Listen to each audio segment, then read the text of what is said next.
ಇನ್ನು big boss ಕಾರ್ಯಕ್ರಮವನ್ನ ಮಾಡೋದಕ್ಕೆ ಅವಕಾಶವನ್ನ ನಿನ್ನೆ ರಾತ್ರಿ ಕೊಡಲಾಗಿದೆ ಅಥವಾ ಆ ಸ್ಟುಡಿಯೋವನ್ನು ಓಪನ್ ಮಾಡಲಾಗಿದೆ. ಬಿಗ್ ಬಾಸ್ಗೆ ಸೀಮಿತವಾಗಿ ಷರತ್ತುಬದ್ಧ ಅನುಮತಿಯನ್ನು ಜಿಲ್ಲಾಡಳಿತ ಕೊಟ್ಟಿದೆ. ಇದಕ್ಕೆ ಕನ್ನಡ ಪರ ಸಂಘಟನೆಯ ಕಾರ್ಯಕರ್ತರು ಆಕ್ರೋಶ ವ್ಯಕ್ತಪಡಿಸ್ತಾ ಇದ್ದಾರೆ. ಕಸ್ತೂರಿ ಕರ್ನಾಟಕ ಜನಪರ ವೇದಿಕೆಯಿಂದ ಪ್ರತಿಭಟನೆ. ಕಾನೂನು ಮೀರಿ ಅವಕಾಶ ಕೊಟ್ಟಿದ್ದಾರೆ ಅಂತ ಅವರು ಆಕ್ರೋಶ ವ್ಯಕ್ತಪಡಿಸ್ತಾರೆ. ಬಿಗ್ ಬಾಸ್ ರೀಓಪನ್ಗೆ ಷರತ್ತುಬದ್ಧ ಅನುಮತಿಯನ್ನು ಕೊಟ್ಟರು, ಅನಧಿಕೃತವಾಗಿ ಅನುಮತಿ ಕೊಟ್ಟಿರುವಂತಹ ಸರ್ಕಾರಕ್ಕೆ ಧಿಕ್ಕಾರ ಅಂತ ಪ್ರತಿಭಟನಾಕಾರ ನೀಲೇಶ್ ಗೌಡ ಅವರ ನೇತೃತ್ವದಲ್ಲಿ ಪ್ರತಿಭಟನೆ ನೋಡ್ತಾ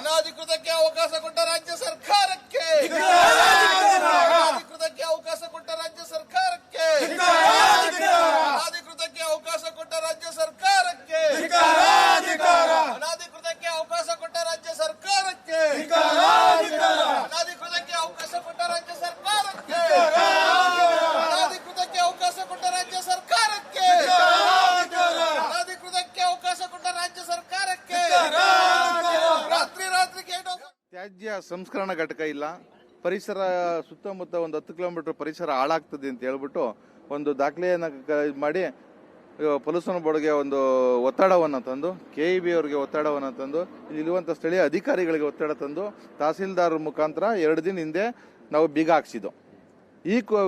ಇರುವಂಥ ಬಿಗ್ ಬಾಸ್ ನಡೀತಿರುವಂಥ ಬಿಗ್ ಬಾಸ್ ಸ್ಪರ್ಧೆಗಳನ್ನ ಆಚೆ ಹಾಕ್ಸಿದ್ದು. ಇವತ್ತು ರಾತ್ರಿ ಒಂದು 12 ಗಂಟೆಗೆ ಸುದೀಪ್ ಅವರು DK ಶಿವಕುಮಾರ್ ಮನೆಗೆ ಹೋಗಿದ್ದಾರೆ. ಅಲ್ಲಿ ಏನು ಮಾತಾಡಿದ್ರು ಏನಾಯ್ತು ಅಂತ ಗೊತ್ತಿಲ್ಲ. ಆದರೆ ಈ ಪ್ರಕರಣ ಕೋರ್ಟ್ನಲ್ಲಿದೆ, ನ್ಯಾಯಾಲಯದಲ್ಲಿ ಕೋರ್ಟ್ನಲ್ಲಿ ಪ್ರಕರಣ ಇದೆ.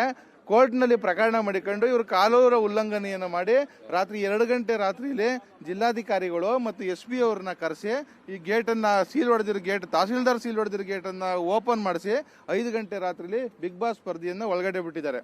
ಇದು ಸಂಪೂರ್ಣವಾಗಿ DK ಶಿವಕುಮಾರ್ ಮತ್ತು ರಾಜ್ಯ ಸರ್ಕಾರ ಕಾನೂನು ಉಲ್ಲಂಘನೆ ಮಾಡಿದೆ. ಯಾಕೆ